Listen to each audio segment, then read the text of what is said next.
I might be in jail, I might be anywhere.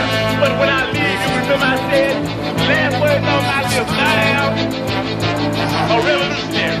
And you're gonna have to keep on saying that. You're gonna have to say that I am a proletariat. I am the people. I'm not the big. You got to make a distinction. And the people are going to have to attack the big. The people are going to have to stand up against the big. Like a copy of the document that we will be going over. All you need to do is just shoot me your email, whether you shoot it in the chat, out to the group or to me privately. Either way, send your email, and before the week is out, I get around to making sure I send you a copy of the document. And I do encourage everyone get a copy of it, but you shouldn't just take my reading it off to you on face value. But I think as founders, we always encourage the community to basically take stuff, go back, dissect it, learn from it, form your own opinions. It's not expected for you to just absorb the opinion of any one person. We always believe that people should think for themselves and should critique and question everything. That's how you come into your own level of understanding and understanding and overstanding of anything, is that we have to be conscious of what's going in our mind, and we have to be critical thinkers. So as Panthers, we always encourage critical thinking. And I do also want to say that with today's bill, I would like some participation. So welcome any of y'all as I announce it, to jump in, give your opinion, give your thoughts, give your perspective, your points of views on the document that we will be going over tonight. So without further ado, let me start off by playing a video that kind of set the tone, because it's important to have something to be able to draw contrast from in regards to this. So let me get this up in effect here.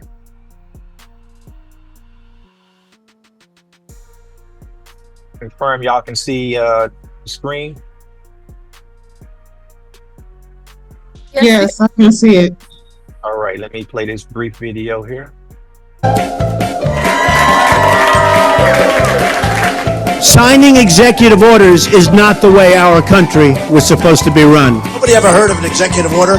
Then all of a sudden Obama, because he couldn't get anybody to agree with him, he starts signing them like they're butter.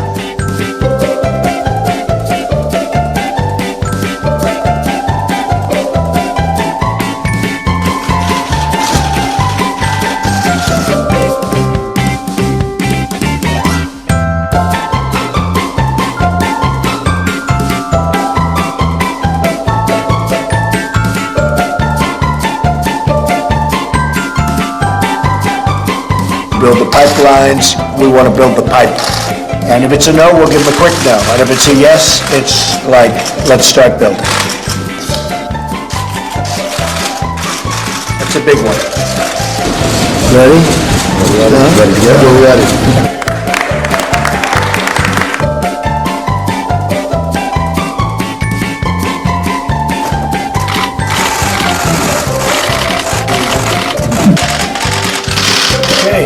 That's big stuff. So how important is this?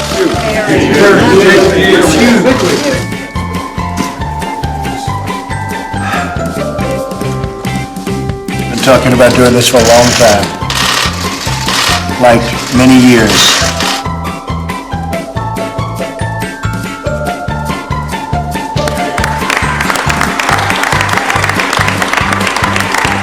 Thank you very much.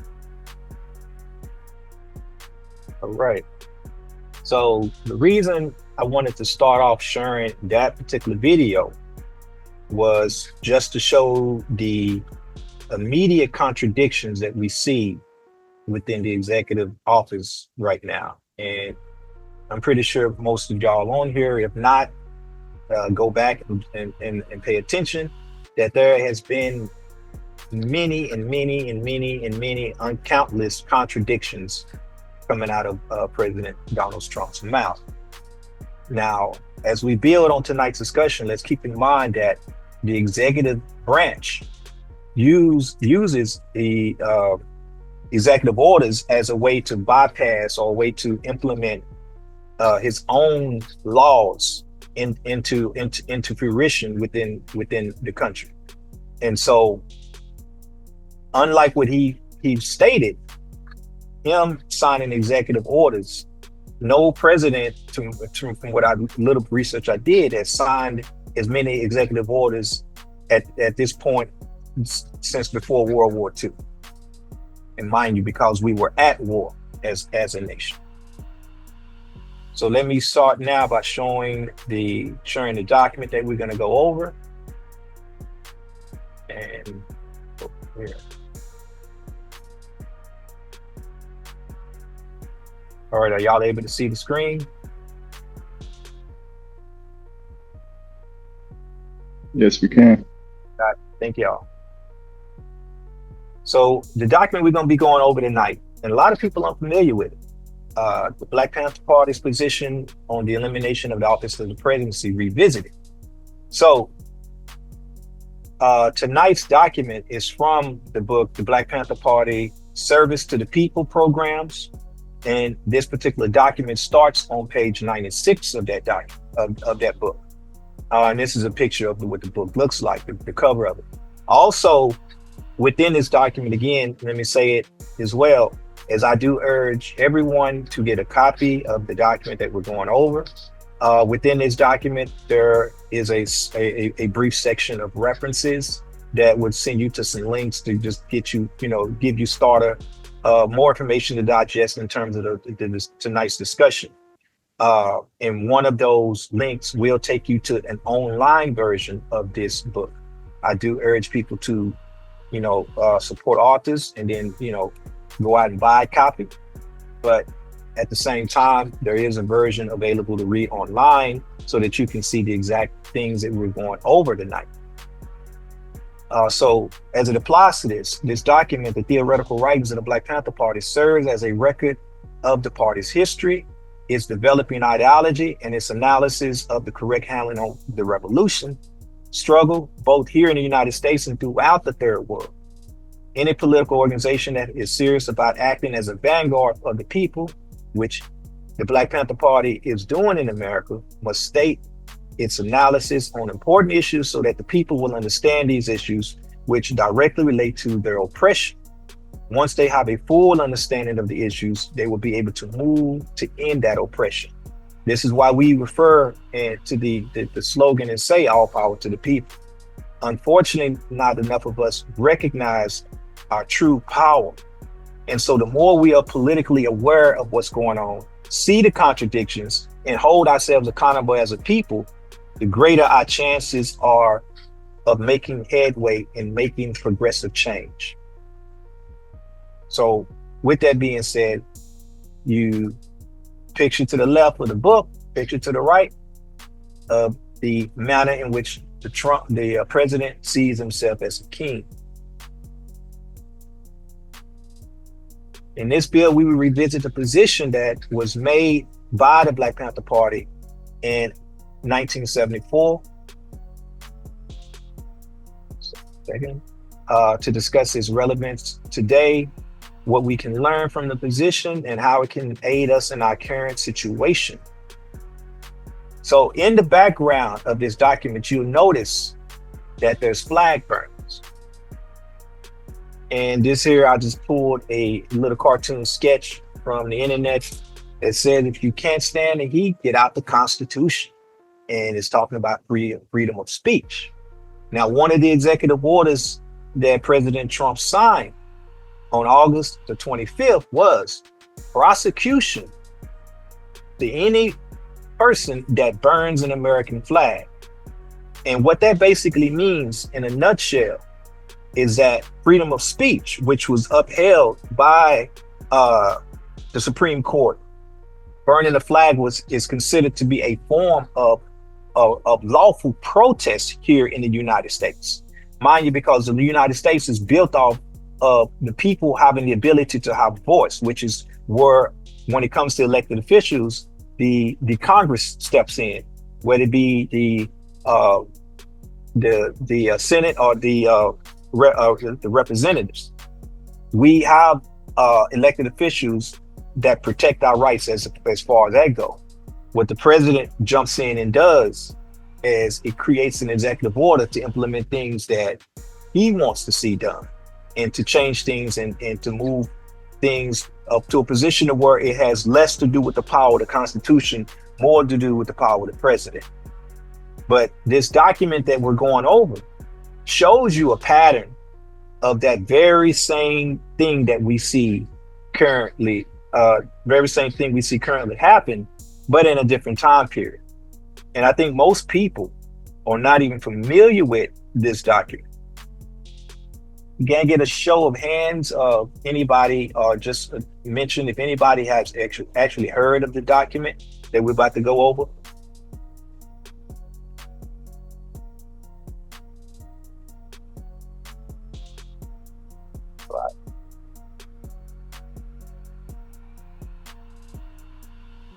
I take it nobody has heard. Okay, one person. Ooh. All right. So basically what I'm going to do is I'm going to read the document, and then we're going to talk about it from section to section. So the Black Panther Party position paper on elimination of office of president and vice president was first published in February of 1974. During the time the Senate Watergate Investigation Committee was conducting hearings on the Watergate scandal. Although the committee had discontinued its investigation, the proposal to eliminate the office of the executive branch was no less timely. In fact, its importance is now more apparent than ever, with the forced resignation of one chief executive, Richard Nixon, as a result of the exposure of some of his many crimes against the people, and his subsequent pardon for these crimes by his hand-chosen successor, Gerald Ford, whose actions was described by one of the nation's leaders as the grossest miscarriage of justice in history. The necessity increased for just-minded Americans to take swift action toward abolishment of the corrupt executive offices as the following proposal demands.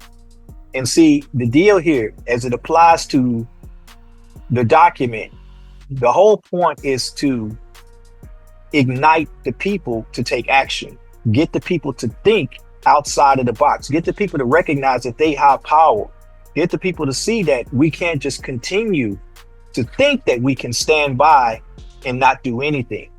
We must hold ourselves accountable as people of the elected officials, accountable as people of the direction that things are going within this country.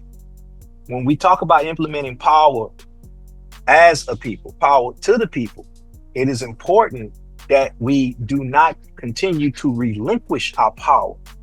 And what happens when we stand silent on anything that is oppressive as an element, especially when it happens in secessions, and it just keeps basically testing the waters and raising the bar of fictitious authority, because that's what we're dealing with.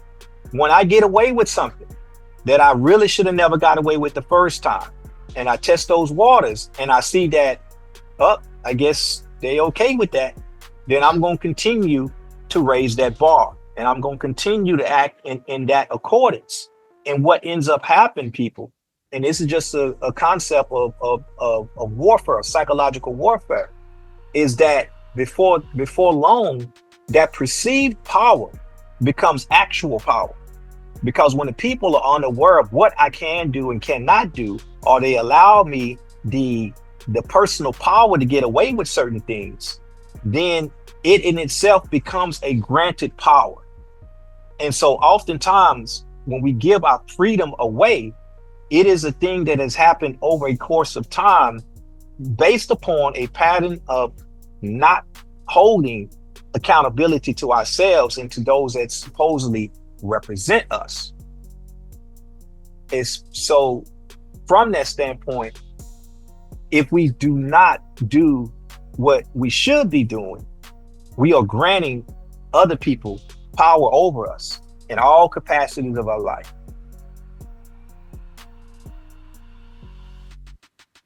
Going here. Okay, the introduction here. And mind you, I want to keep this in mind that this is not us speaking. This is not the San Diego Black Panther Party, but this document was written in 1974. But you hear a lot of what is said in this document resonates as if it was written today.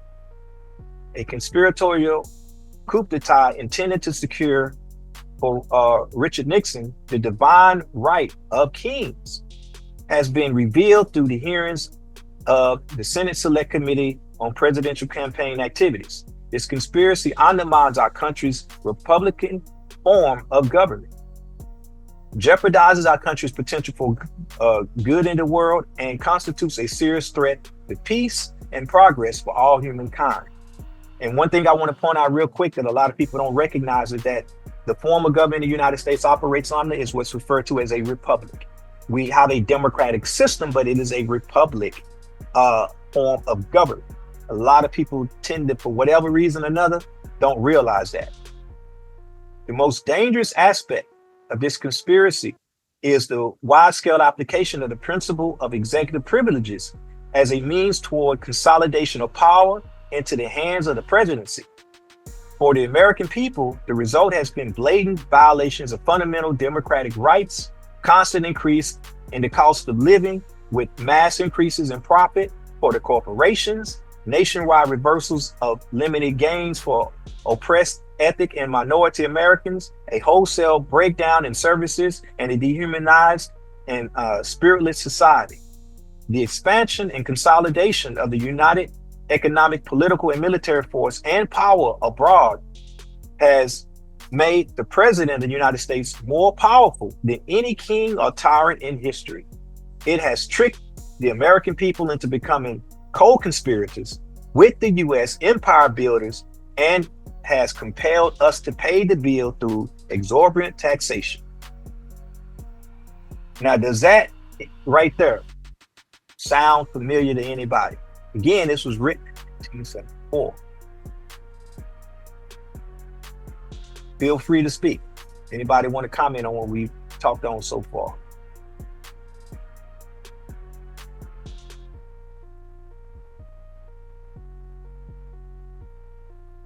All right, I'll move on.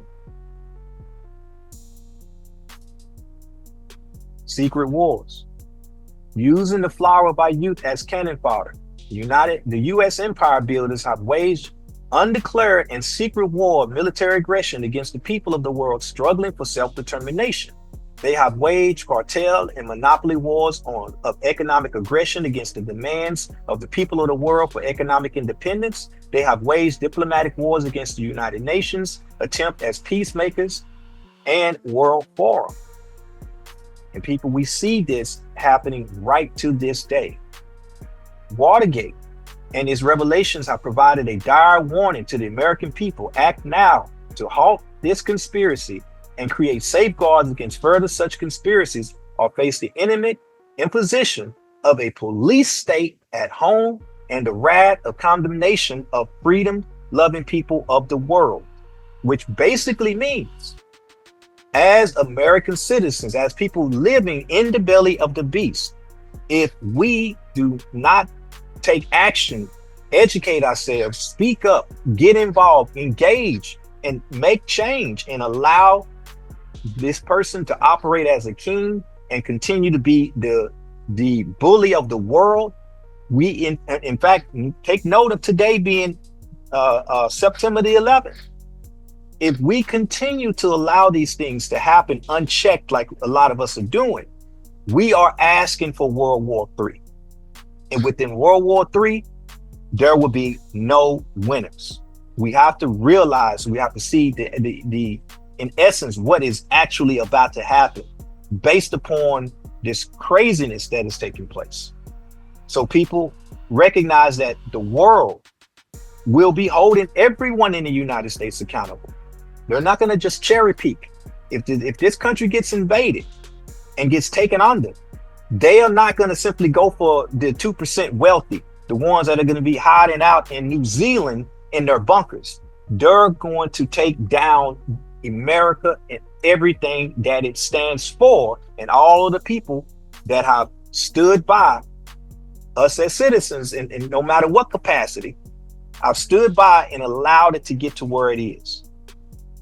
So we will all be facing the condemnation and might of everyone that the United States has created enemies with in some capacity. So let's keep that in mind. The proposal coming from the Black Panther Party in 1974. We therefore call for the total elimination of the offices of the President and Vice President of the United States of America, and the return of all the powers usurped by those offices to the duly elected representatives of the people, the Congress of the United States of America. Radical reconstructing in the executive branch of government, which reasserts and makes manifest the power of the people, consent with the intent of the preamble of the U.S. Constitution and the Bill of Rights, is the only path to the realization of the American dream. Reform of the existing practices will not safeguard American people and ideas for which we strive from the coup makers and Watergaters of the later age. They will only induce complacency and delay the inevitable confrontation. Now, the historical argument. Thomas Jefferson lived in a boarding house and walked to its inauguration.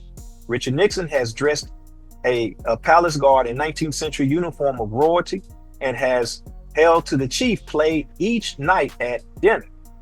How did this regal mutation of the elected deposit, as Jefferson called them, come about? In 1776, the founding fathers drew on some 2,000 years of recorded Western history to explain their right of revolution to the world. Their sources: the Greco-Roman, Judo-Christian, Anglo-Saxon tradition. The idea of individual dignity, governmental accountability to the governed, and equal justice under the law were time honored.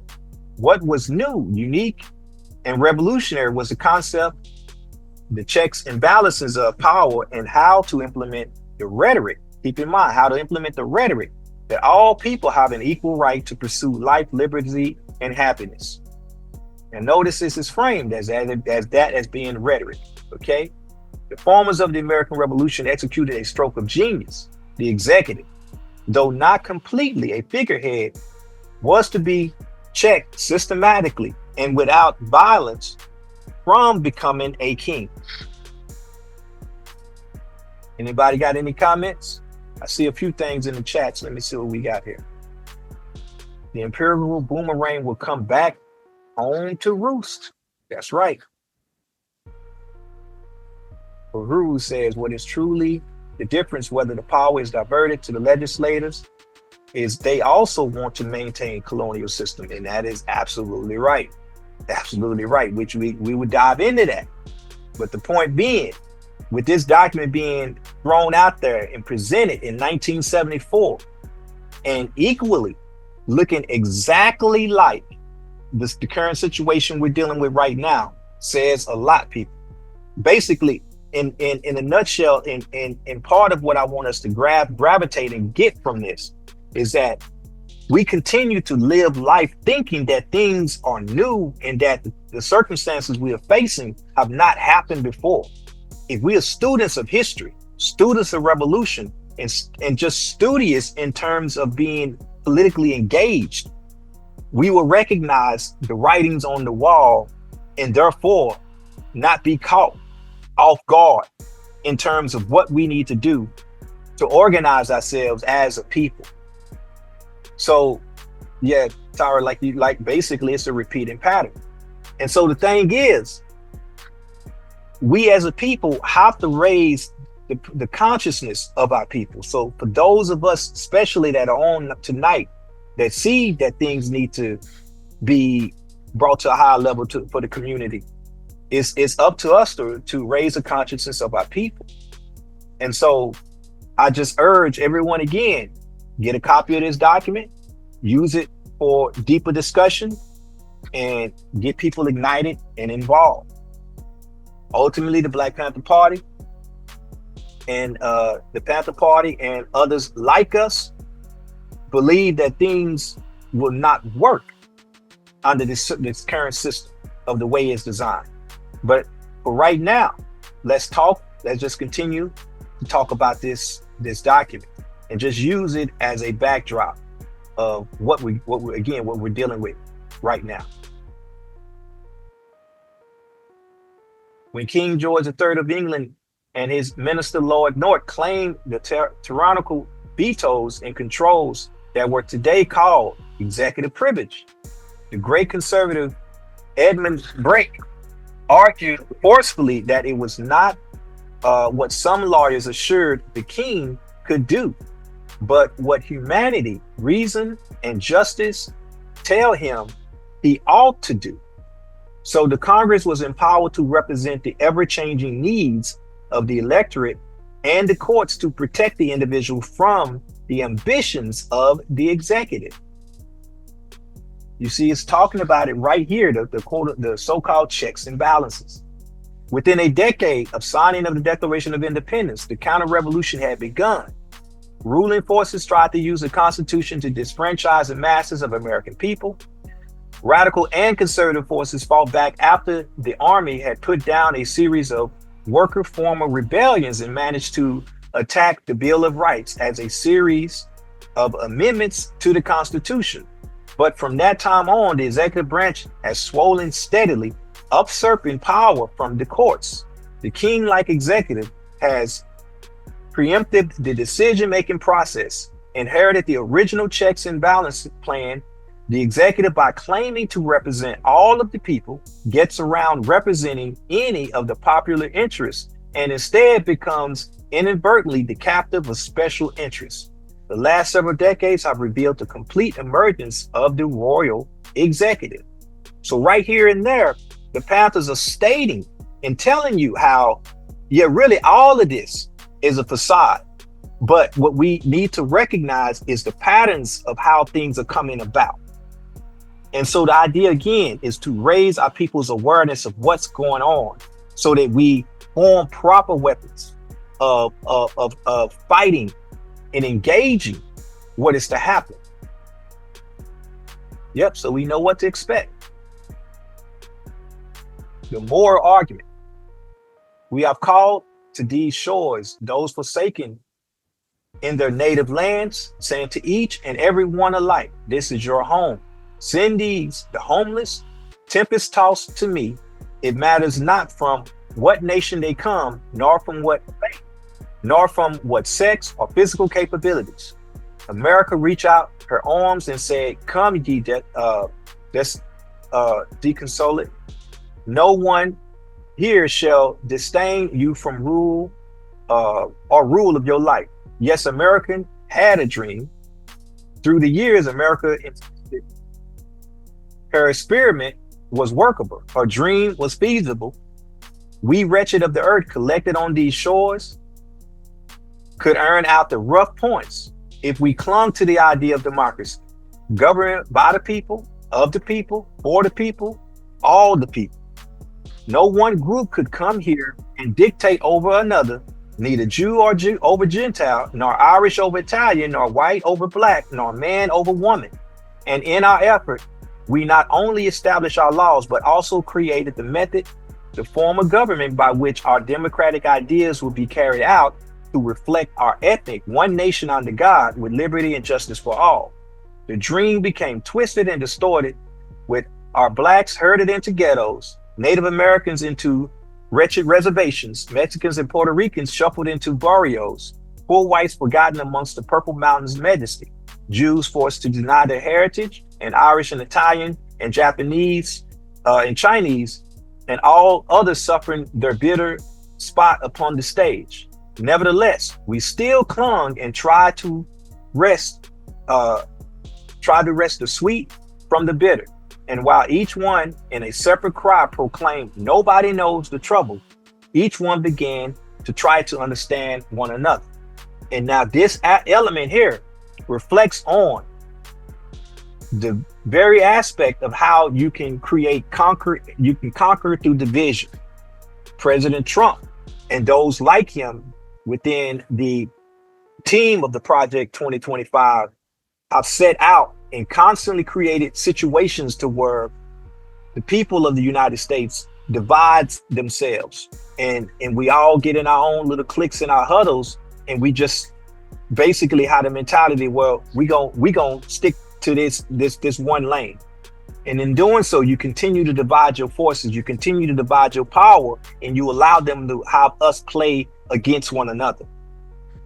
We got to keep in mind that a lot of this is based upon the international bankers, the ones who really rule the world. The majority of us being working class, it affects all of us because we are the working class. So we can't think that we can operate in the same capacity and in the same format that someone that has unlimited wealth of capital, generational wealth, operates, that controls the majority of the resources of the world. War requires war. This is not about a fair fight. And that's one of the biggest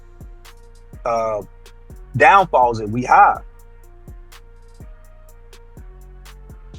With all of this, we molded a tradition, the realization of our dream.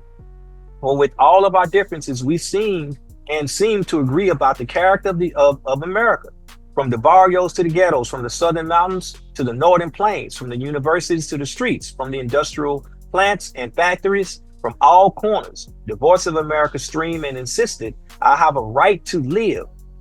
That's what America means. So right here, what the Panthers are doing is stirring the pot, getting us to realize that all of this stuff that we are being told is the American dream, again, is a dream. And if we continue to allow things to head down the path that they're heading, we are creating and we are digging our own grave.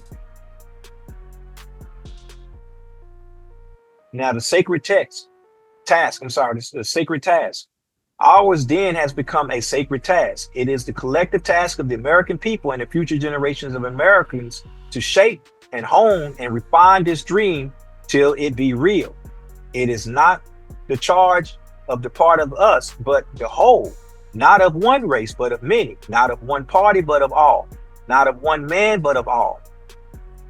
We duly elect our representative to Congress so the voice of the American can be heard and our will be done. We did not and do not ask one man to preside over the affairs or the shape of our dream, but select many among us to perform the task. Who then is the president who wields a greater power than all of us? Who is the man who dares to challenge the very fiber of our dream to provide a government ruled by the governed? What privilege does this president carry that he dares to rule us, the people, as though by divine right? What monsters have we created, who, by turning the phrase divine right to executive privilege, shall destroy a tradition that begun in opposition to absolute despotism? Basically, I apologize for my messing up the words, but basically what we're talking about is somebody being a king, somebody having absolute rule, because that's in essence what we see playing out. And Uhuru is asking, has the Panthers at any time tried to run for office to properly represent us? Yes, the Panthers have. Let me finish this and I'll dive a little bit into that, and I will dive in it from the position of part of the mistake that was made in the way that it went about happening. We could not have said that the life of every human being is important to have allowed one man to commit murder sanctioned by executive privilege. We did not mean to say that the property of every person must be respected, to then allow one man to burglarize in the name of the executive privilege. We did not mean that we would take our personal income as a tax to be centralized in the general public interest, only to have it used for the personal pleasure of one man because of his executive privilege. Notice how the word executive privilege continues to be thrown in here, because again, what you see happening with the president is signing executive orders. We here and now in this historic spot have the opportunity to make such a change, for these are times in which a witness can be borne as to the ultimate evils of the presidency. Let us be unafraid to make change that neither defies tradition nor violates the law, but serves to benefit prosperity in its wisdom. Let us be unafraid to meet the challenge laid before us by our own founders so long ago, to have such government that derives its just powers from the consent of the governed. Now, mind you, I do want to speak on the fact that the Black Panther Party is predominantly speaking in certain framework to white America, to get white America to recognize, hey, is this really the path that y'all are supposed to be on? Is this really what y'all are talking about? Because we do recognize that the Constitution was not written with us being considered to be human beings. But what we're doing is reflecting on the fact that the United States of America operating as a republic means that its documentation is what rules supreme, the law, and not so much a person, which is what we're seeing now. The word a person makes the law, the person becomes the law, the person becomes the power, as opposed to the Constitution. And then the courts having the ability to interpret the law and interpret how things are conducted.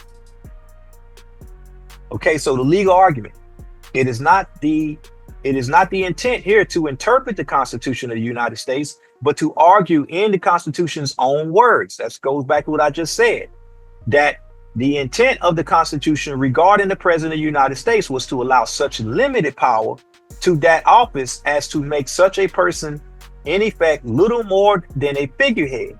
The intent of the Constitution is to guarantee a Republican form of government administered by the people, for the people, and through a representative Congress of the people. Further, the Constitution allows for the abolishment and creation of laws as Congress deems necessary to provide flexibility in government and consistently serve the interests of the people. Sorry about that. Necessary to provide flexibility in government to consistently serve the interests of the people in the historic course of human events and the growth and development of the country. It cannot be argued that the U.S. Constitution does not provide for the president, for that is self-evident. However, the Constitution clearly does not allow the president powers that Congress does not deem necessary and proper. With this general theory in mind, the argument can be intended for our present historical place, which has revealed most recently in the Watergate affairs the evil and potentiality, greater evils of necessity of congressional acts supporting constitutional incumbent duties out of the hands of one man without violating, but rather enforcing the supreme law of the land. Number one, the Constitution of the United States of America in Article 1, Section 8, that Congress shall have the power to make all laws which shall be necessary and proper for carrying into execution and foregoing powers and all other powers vested by the Constitution in the government of the United States or in any department or office thereof. Number two, the Constitution designates few powers to the president and none without some form of congressional consent. The first power of the president is outlined in the Constitution on Article 2, Section 2, provides that the president shall be commander-in-chief of the Army and Navy of the United States and of the militia of the several states. However, Article 1, Section 8 grants the power of Congress only to raise and support armies, to provide and maintain a navy, and to provide for organizing army and discipline the militia, and for the governing of such parts of them as may be employed in the service of the United States. So mind you, we've been seeing several times now the deployment of troops in the United States across several states as President Trump as deemed fit. Before I move on any further, does anybody have any questions or comments or statements to make in regards to what we stated so far? And I will double back on the question earlier about the Black Panther Party holding office.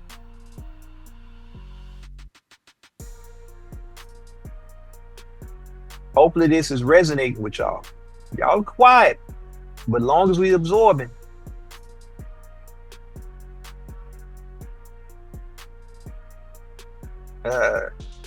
Jaden said, my heart is pounding. Definitely resonating. All right, appreciate it, Ruben. All right, number three. The Constitution does not allow the president the power to administer any action carrying the weight of the policy decision under any such aegis as the executive privilege. The very office of the executive department are created by Congress, the heads of which are only nominated by the president. Article 2, Section 2 of the Constitution says that the president shall nominate and with the advice of and consent of the Senate shall appoint ambassadors, other public administrators and councils, judges, and Supreme Courts, and all of the officers of the United States whose appointments are not herein otherwise provided for, and which shall be established by law. Now, that also, mind you, created the loophole in which what we've seen happen and continue to be played out through Project 2025. And I have to emphasize that playbook is a powerful plan that is being executed and has been being executed before President Trump took office. So let's not be foolish enough to think that this is all based on one man.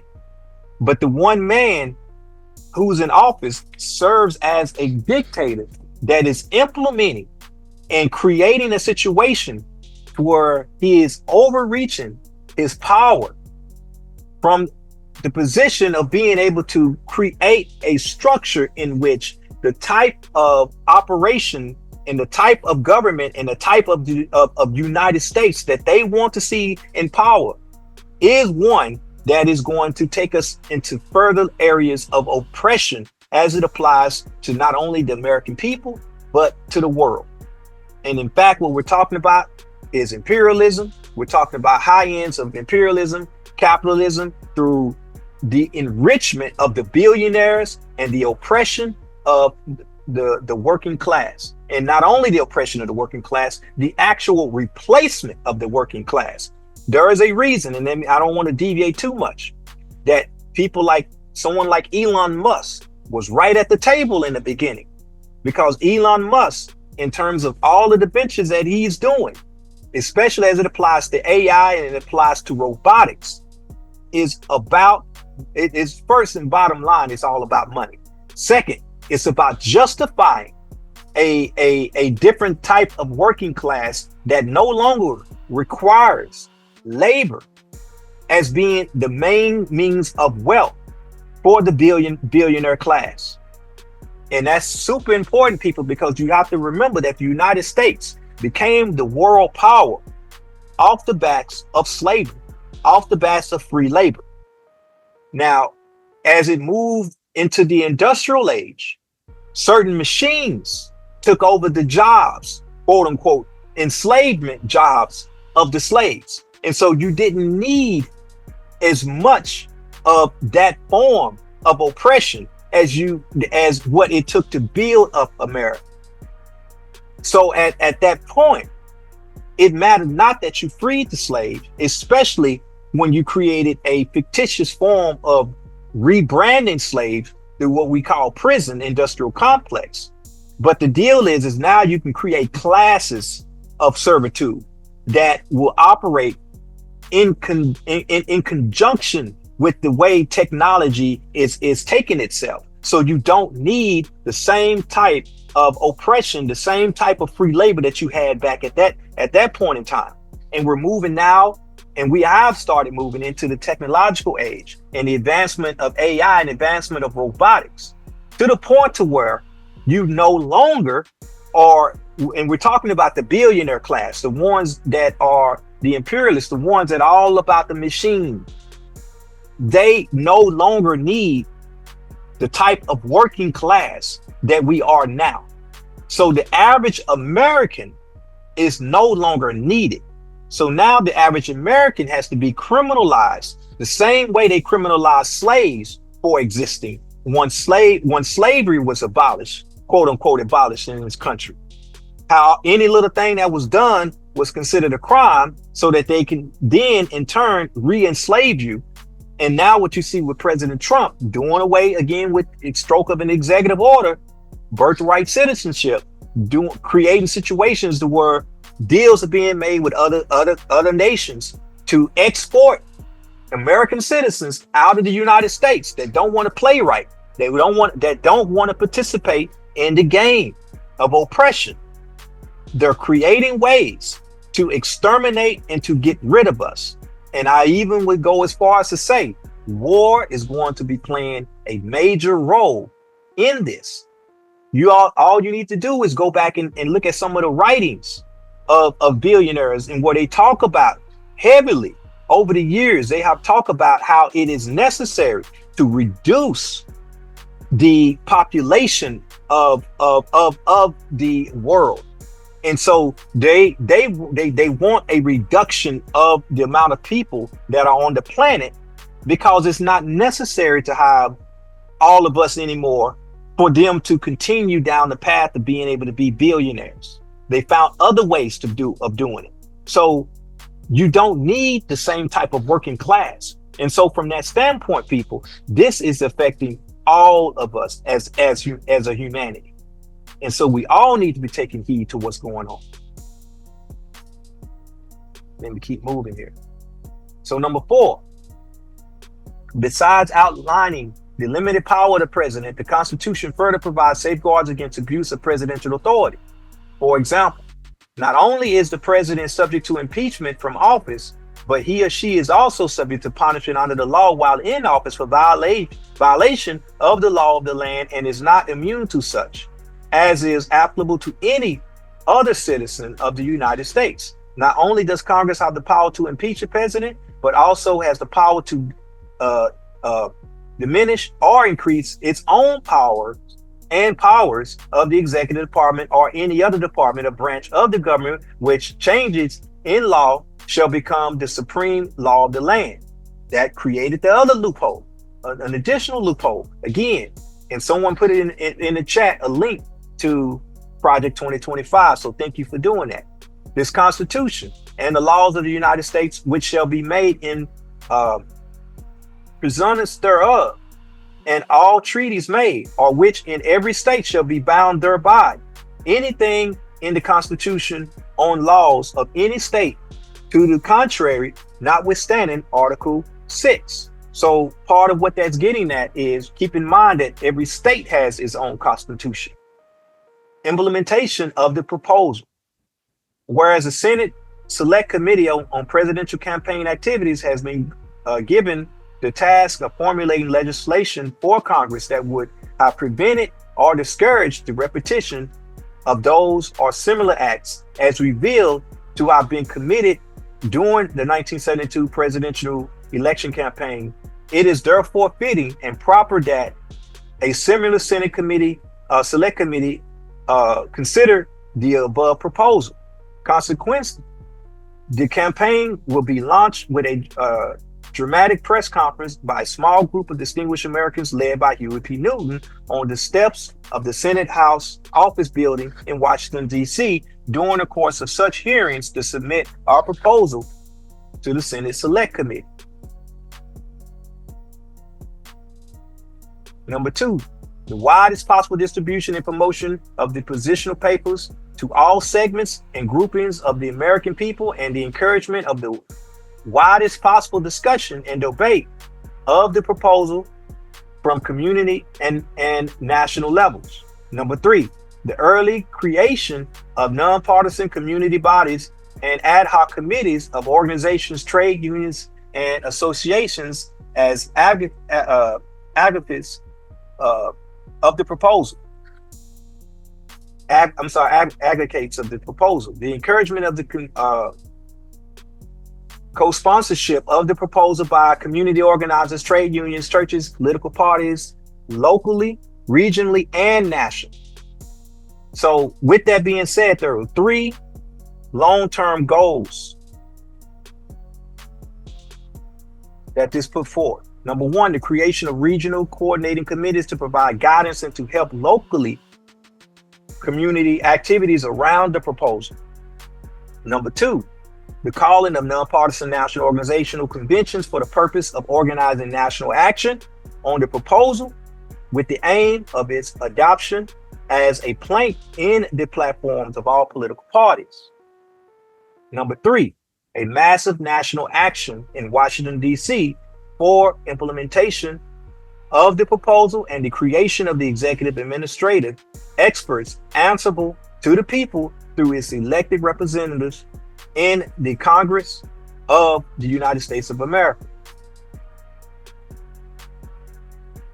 Now, before I move on any further, let's double back and answer that question that was posed earlier in regards to, has the Panthers run for political office?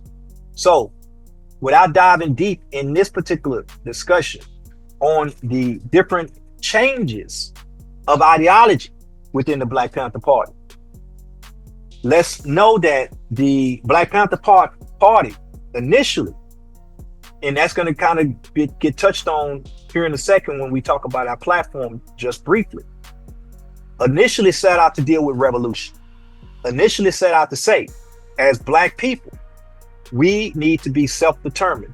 As Black people, we need to put ourselves in a position of power. As Black people, we need to form our own government, our own body of land, and be in a position to where we are dealing with what it takes for us to be self-determined and in a position of power as a people, because this country is not allowing, going back to the Constitution, itself to fulfill its obligation and what it says it is as a republic. Over time, the Black Panther Party started changing its dynamics in terms of going from being revolutionary to actually being reformist. At a certain point in time, when Huey became an American icon, mind you, the Huey P. Newton Free Huey campaign, when Huey went in prison, he did not come out the same person. And this is something that some OGs would probably want to fight me over, but the truth is what it is. Let's talk about the structure of the Black Panther Party, and then we dive into more of this on a whole different class. Huey P. Newton was the Minister of Defense. Bobby Seale was the chairman. Anybody that knows anything about structures can say that the Minister of Defense does not hold more authority than the chairperson. Does anybody want to dispute me on that before I move any further? Anybody want to dispute that? That the Minister of Defense is actually not the one in charge between the two positions? Okay, so yes, there is checks and balances, but from that standpoint, because Huey became so powerful of a figure through the Free Huey movement, and he became an international icon, and through the psychological operations that were taking place on Huey, because what we know now through the release of COINTELPRO, what we know now through projects like MK Ultra, we know that there was internal things that were taking place to actually internally destroy and pull the membership apart from one another and create different ways in which the national leadership saw the direction of the organization.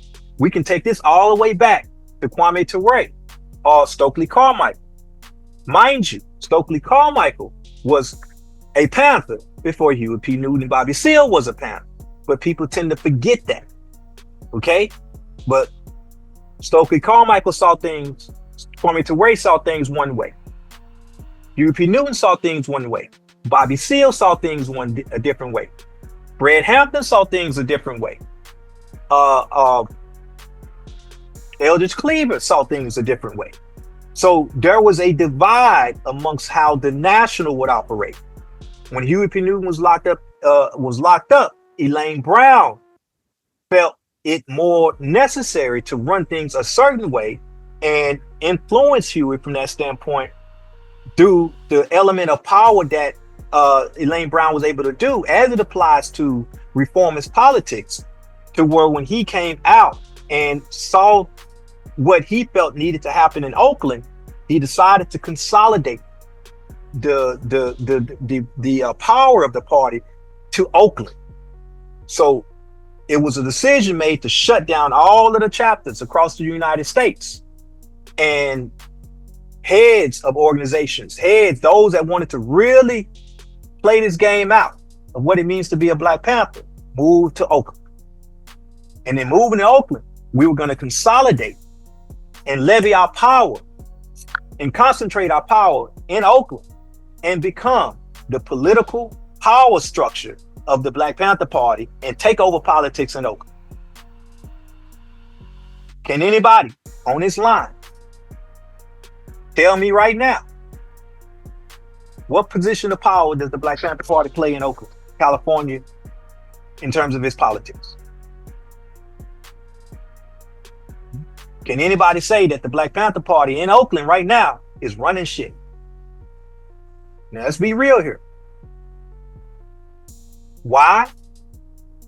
Because that philosophy would not work and does not work if you put all of your eggs in that basket from that position and think that you can play that game.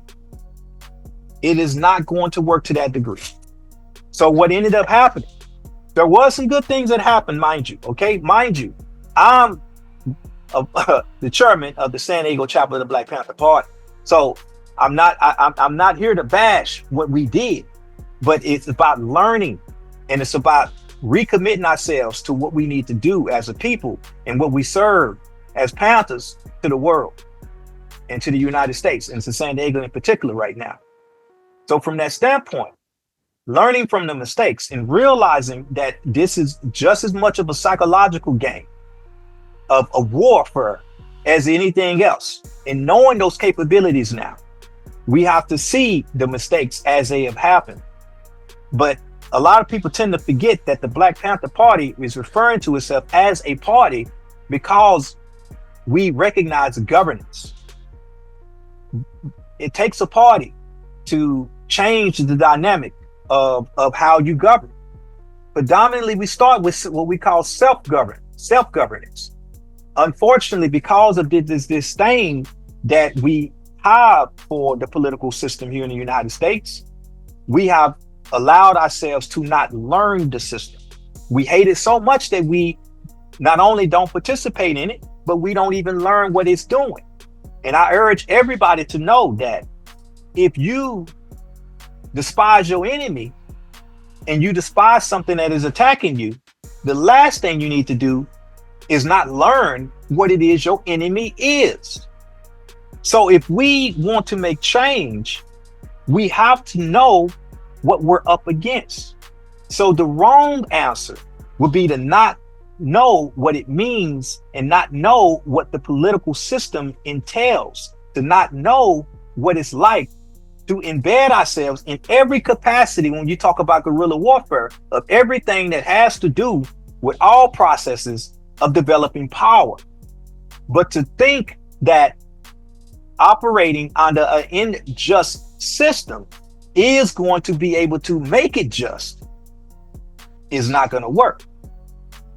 But that does not mean that there are not things, especially on a local level, that can be done and should be done to bring hell to what's going on. And so with that being said, there's not anything. There's not one thing that not there's a position. Let me rephrase it. There's a position of work that can be done by everybody and must be done by all of us in terms of accountability. We can't have the attitude that we sit back and allow our elected officials to do the right thing. We must realize that moral conduct and morality starts to erode as you develop wealth. And this is something that is just, for whatever reason, is unfortunate, but the root of evil grows through the weeds of finances. The more you make, the more you make. Now, mind you, again, being a working class, you can make a few $100,000. I would even say the low millions, and you still ain't got nothing on a billionaire. You still ain't got nothing on bankers, the elite class.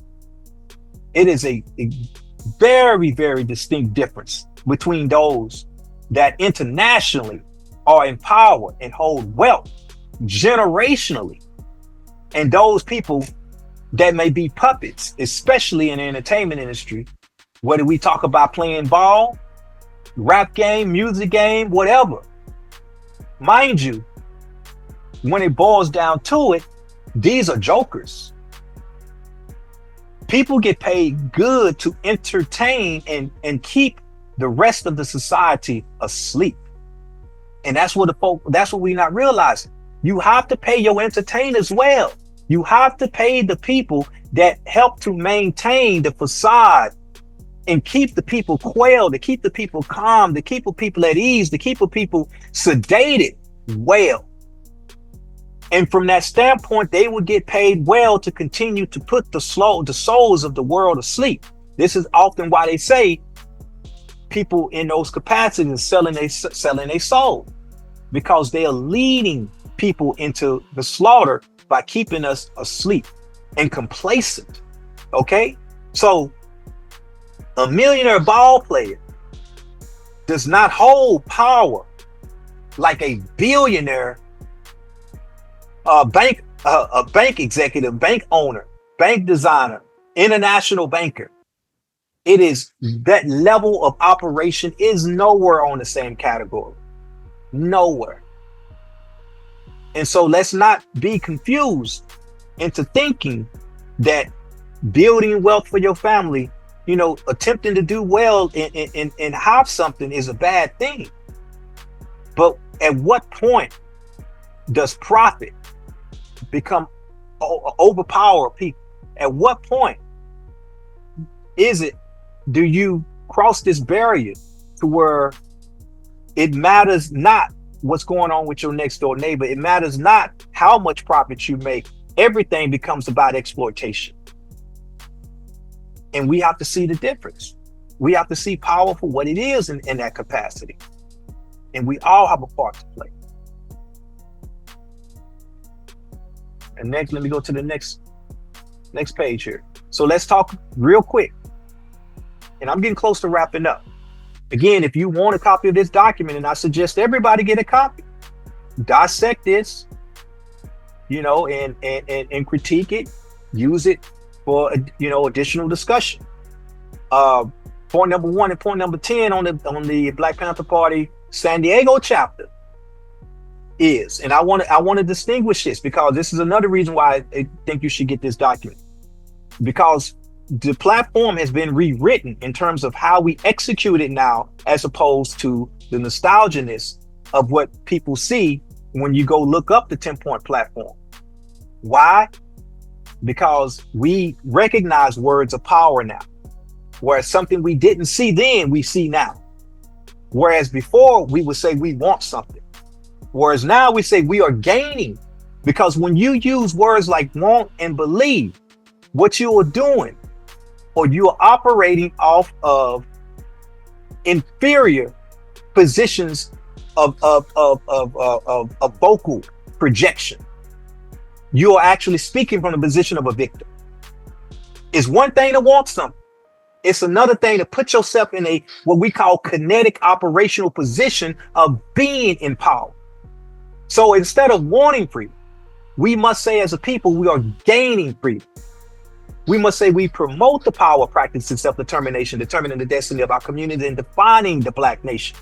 See, that's a completely different way of interpreting and seeing how you put yourself in a position of power. And this is what we urge the community at large to recognize, is that the things that we say, the things that come out of our mouth are spell cast. If we continue to use inferior language and inferior definition as how we define ourselves, we are not creating a true path for self-determination and self-sufficiency for ourselves, whether that be as an individual, a family, or a community. So when we use words of victimization, then through the weaponization of the very same spell casting that we do to ourselves, we put ourselves in positions of inferiority. And this is what a lot of us don't recognize. To give you another example, it's not even good enough to just say you understand something, but to embody that. And this is what we do when we take our people through recruit training. You must embody the way of a Panther. When you embody definition, then what you do is you understand. You don't just understand something, you understand it. When you have that ability to pass it on, to pass the baton on to the next person and teach, each one teach one. As Huey used to say, through observation and participation. Like what we do as a Panther through what we call one of our organizations that we call the People's Corps, through what we helping to empower the people to operate in the capacity of the Black Panther Party and the Panther Party as it applies to creating empowerment in your community. Then what you deal with is you deal with controlling your destiny. You deal with putting yourself in a position of empowerment. And so with that, the Panthers operate through what we call define, develop, and defend. And we must use those three elements. That's a class all into itself. So you can't just simply understand something. You have to understand it. And then in order to pass it on to the next generation, which we call foundational, generational advancement, you have to overstand. So let's stop using words like understand and think that simply takes us where we need to go, because it doesn't. You are under. You need to be inner and embody something and then take it to the next level and overstand. So hopefully that resonates with y'all people, because we can't continue to operate on a lower level and expect high level results. It's not going to happen. Point number 10, we are establishing land, bread, housing, education, clothing, justice, peace for our people in the contested zone. By contested zone, what we mean is that we are fighting for land. We are fighting for control. We are fighting for power as a people. You must visualize, have the perception and the perspective, not just perception, but perspective, to see yourself in a position of power before you can even take that first step into operating and change the dynamic so that you are in power.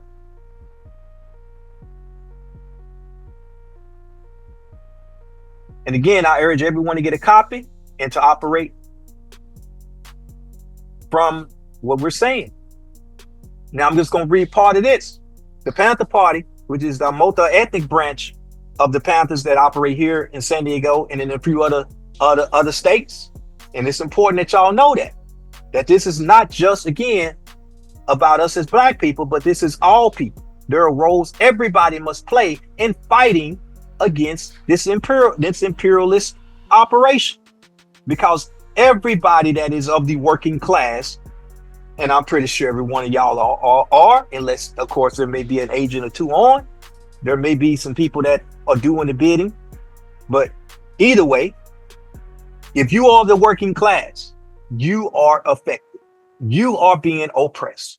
You are being used as cannon fodder, like we started out saying, for the billionaires, for the corporate elite. Point number 6 of the Panther Party's platform. We want the immediate abolishment of the current United States Constitution.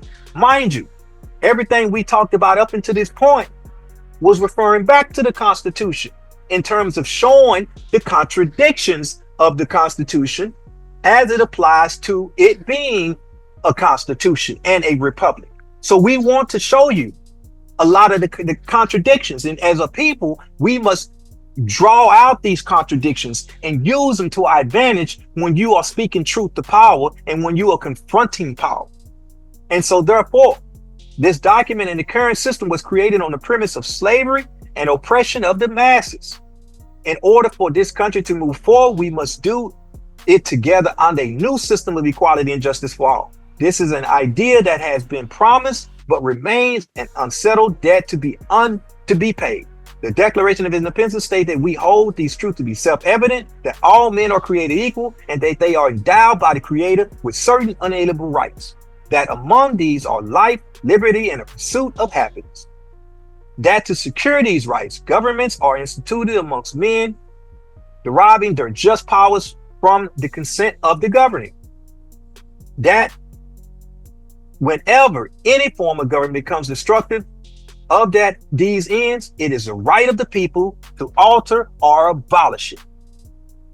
Bottom line. It says that, people.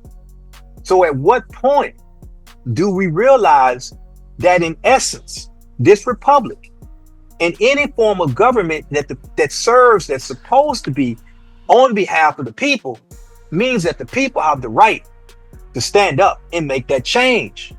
When we don't hold our elected officials accountable, folks, when we don't engage and learn the enemy in the ways of the enemy, we are in fact signing off on our own enslavement.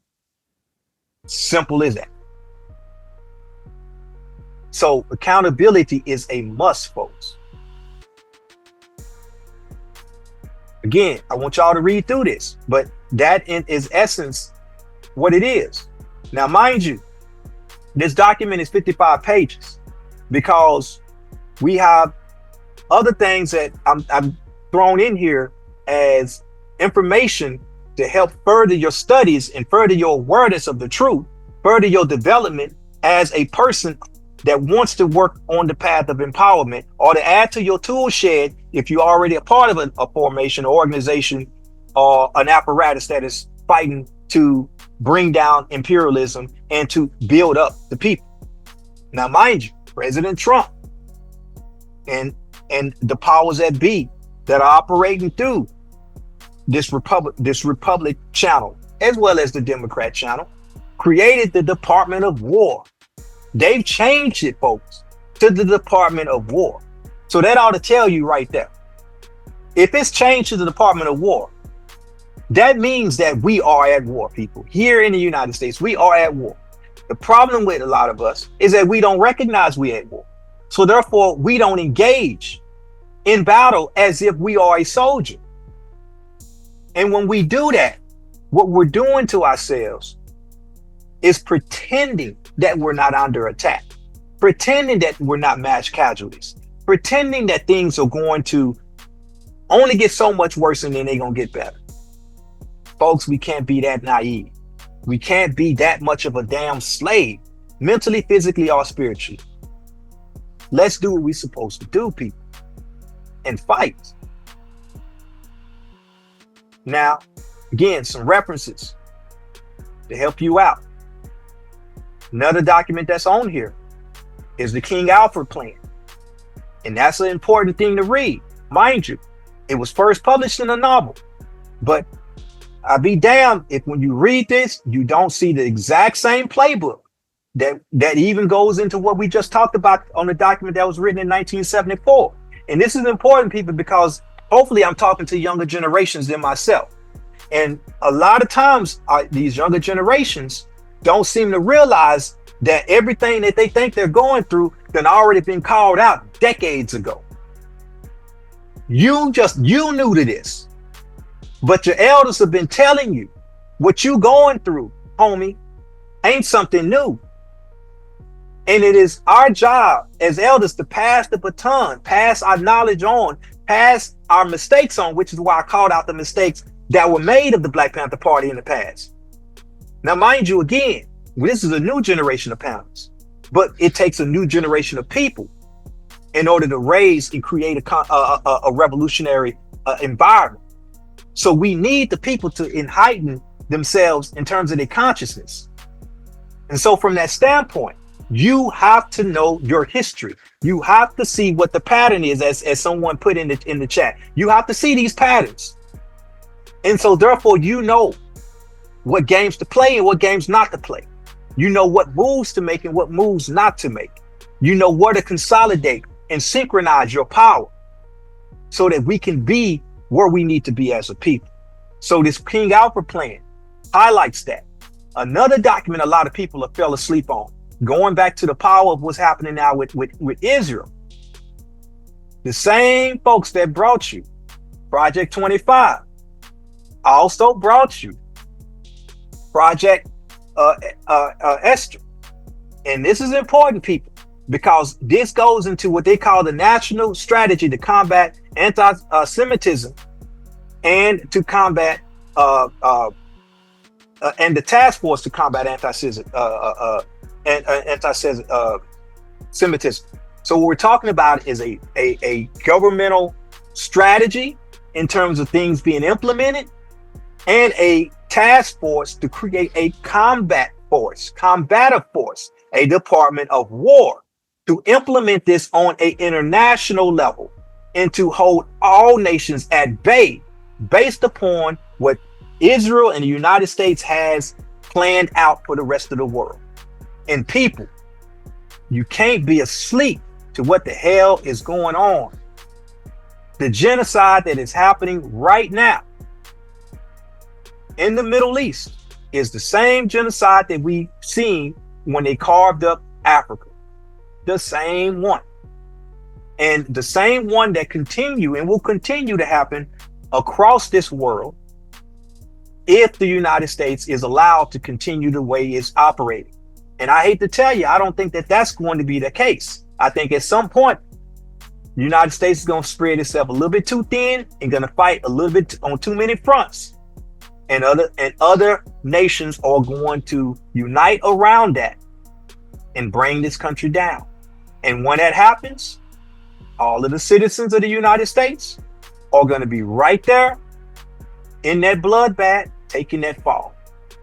So either we're going to continue to allow things to go down the path that it's going, for humanity to wipe itself off the face of the planet, and for us to all just obliterate ourselves, because I'll be damned if you don't think people that are the elite, if they see that their generational line, this wealth that they have built up, when we talk about the people like the Rothschilds, families like the Rothschilds, if they think for 1 second that their seeds, their next generation, that they've set themselves up for generations of wealth, grandkids, great grandkids running the world, handing it off.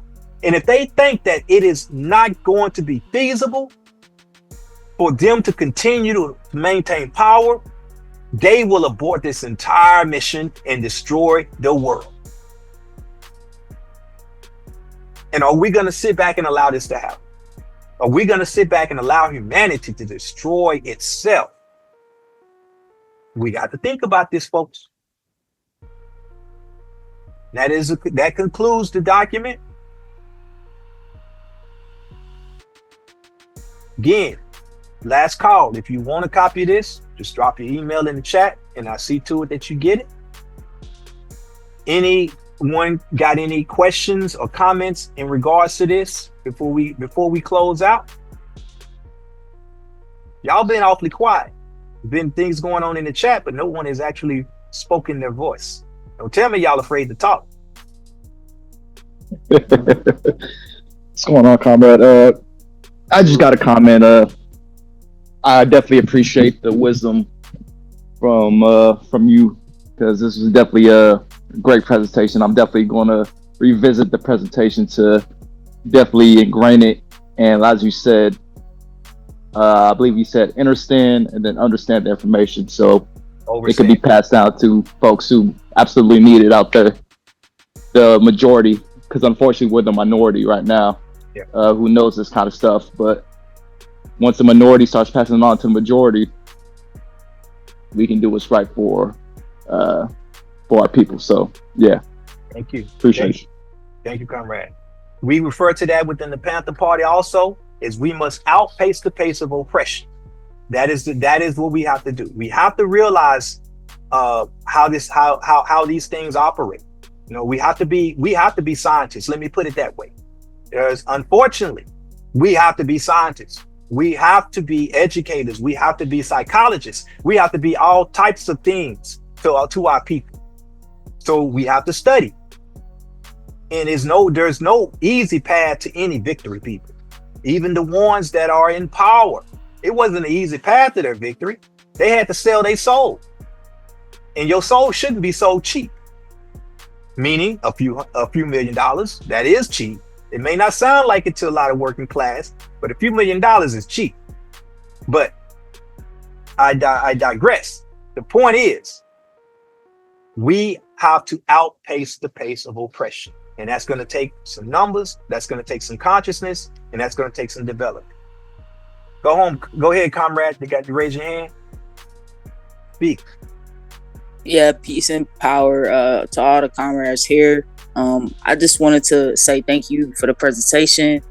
It definitely resonated, but definitely it just, it motivated me even more. It's been so much going on, with this study. I know Black August just passed, and I was getting it in, doing everything that that I can to advance my knowledge and my understanding of the world and the conditions that we're in right now. But it's becoming, to me, extremely easy, to slide in and help politicize the people, everyday people. I'm at work, I'm hearing coworkers discuss, what they're seeing. I'm talking to my customers, because I'm mainly at work. But every opportunity, that I get, I'm hearing a lot of conversation. So definitely it's gonna, fall on us to continue to, make these connections. They're making mistakes as they go as well. The video that we started off with was beautiful. Yes, to some extent, it's a little fun, making these connections and being able to point to these case studies, these, real time situations, current situations that can, make it easy for the people to see, the true nature of the system. So, definitely everyone, continue to study, train, and, we got it. Definitely, but it's gonna definitely be, a long game. That's right. This is life, and we have to view it that way. So thank you, comrade. I do want to say, let's practice saying and operating through the realm of overstanding, not just understanding. And that's all. Let me say this, and then I go to you, Jaden. Let's do that as like water cooler talk. Just that conversation alone, understanding, and overstanding, is something that can actually be used as a gateway to open the doors to have a deeper conversation with the next person. Go ahead, Comrade Jade. Thank you. I really appreciated you clarifying that you guys want to abolish the political system, the colonial political system, because my heart was pounding seeing the reformist writing. And I was just like, so I appreciate that. I wanted to ask something that I notice a lot when I'm talking with a lot of people, but like especially white people. I just try to like keep my positionality with that intact, or just like aware of it. Is like a lot of people have no recognition even that of indigenous nations sovereignty. It's like, and especially when like thinking about like what we're trying to fight for, right? It's like not even a consideration. And like I definitely, I grew up kind of close to a reservation, and it's never clicked. So I'm curious. I don't even know exactly how to ask this for like. Maybe I just like if that's something that you're noticing. National question. Yeah, like I'm curious if that's something that you're noticing even currently, because it's definitely like I can see it in that writings, like when they're talking about like the Constitution and stuff. I'm like, man, like Constitution's illegitimate just from the start. Yeah. So like, are you seeing that now? Like people just and what maybe like I guess like recommendations, or how are you guys trying to deal with that without, you know, don't say too much, you know? Oh, trust me, I would never reveal battle plans. Okay, my name is Robert Ward. But let me go. You got it. Thank you. Let me go into this. Keep in mind that the way you maintain a position of power is to create a perception that something was granted or you are ordained this position that is the rightful God-given choice. So that's why I wanted to get y'all hooked and see what's going on with these various foundational positions that they're taking. So like with President Trump rewriting history, taking affirmative action, taking everything out of the history books, making it illegal and banning historical significance of what happened not only with Black people, but obviously before that in this land with the natives. The point is you take it out of history, you make it non-existent. And when you make it non-existent, then the younger generations don't have anything to create that connection to.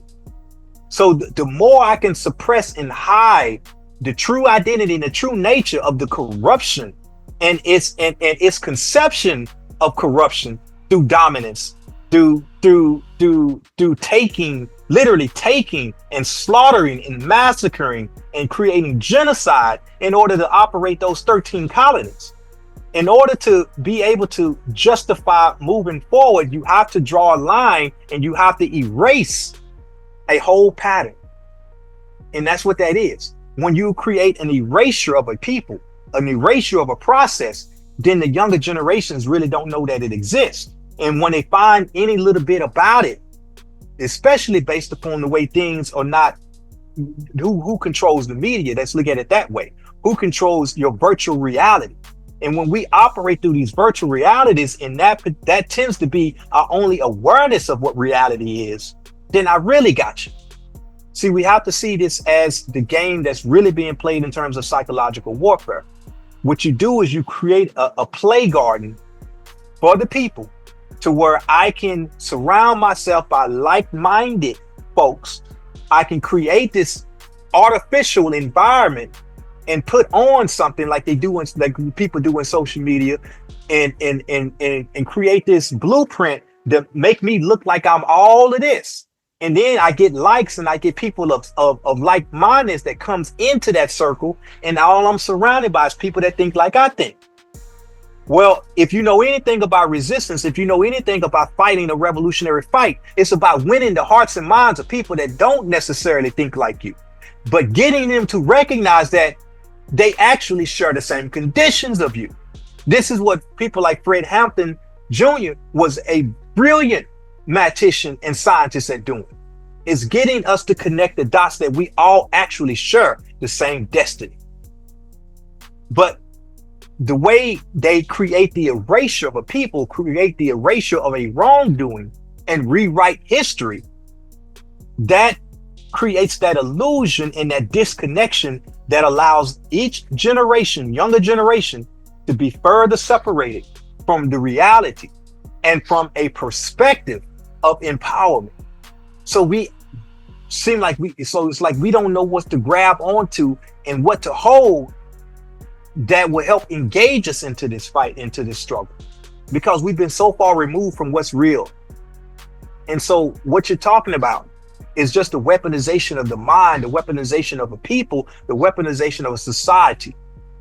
And mind you, you can go to any major city, and when you go to that downtown, and when you think you're walking on the surface, you are walking on levels and levels of previous cities and previous operations. I can give you a perfect example of anybody that's in San Diego, and there's the same thing everywhere. Most people, I ain't gonna say most, let me not say that because I'm not from San Diego, but let me say a good percentage of people have no idea that there are interconnecting tunnels in the city governmental buildings in San Diego that are stories underneath the streets that everybody walk and go facilitate and go play games with and go hang out and drink beer and all that other stuff. There is layers under that and tunnels that interconnect these buildings. And under those tunnels was a previous city and a previous development of Native Americans who they just desecrated and wiped over and made it appear as though these people wasn't around here. They were in Mexico. They were somewhere else. You see, when you erase a society, erase a people, then you create positions of control that are much easier to maintain, especially when you pay entertainers and you pay us to sleep ourselves. When you pay us and when you create these gadgets to where we can stay inundated in this false reality. And it becomes so hard for us to actually knock on the next door and engage in a one-on-one conversation with somebody that ain't already my friend on Facebook, that don't already think the way I think. It makes it harder for us to engage the next person and for us to combine our struggle and our element and our fight, because we're so used to dealing with people that think like we think, because that is exactly what they want you to think. And that's how you also create isolation. And that's how it's easier to attack you, because you got your own little circle that you operate in, and you afraid to go outside of that circle and face the challenges of other people and be able to bring your truth and fight their truths, and to bring out facts and let those facts and those scientific inquiries, investigations that you've done speak for themselves. See, we have to not be afraid to rattle some cages, people. Now, there's a finesse that we have to go about doing that, because you don't want to turn folks off and no, that crazy panther, you know what I'm saying? They radical. Because mind you, they create this position of calling us radicals in the first place. So they already think that all we talk about is conspiracies, aliens, reptilians, and things out of this world that can't nobody connect to. So we have to be, going back to what I stated earlier, we have to be masters of psychology. We have to know what we're engaging in, and we have to meet the people where they at, and then feed them properly, but constantly bring about ways to raise the awareness. And for that, it does take advanced studies. It's not just simply learning the true history and the true nature of this decadent society, but it's also learning how to deal with the psychological warfare that has taken place, that is weaponized us against each other. We have to learn how to deal with this. This is why I always refer people to books like the 48 Laws of Power, The Art of Seduction, the 33 Strategies of War, different books that go into how manipulation works. Learn what neuro-linguistic programming means. Learn the different paths and elements of psychology and philosophy. See, as revolutionaries, we have to be students of learning, and we have to incorporate those things. So that would be the answer I would have to give you to that. But yeah, it's hard. It's going to be hard, but that's revolution. And so we have to be prepared to do that.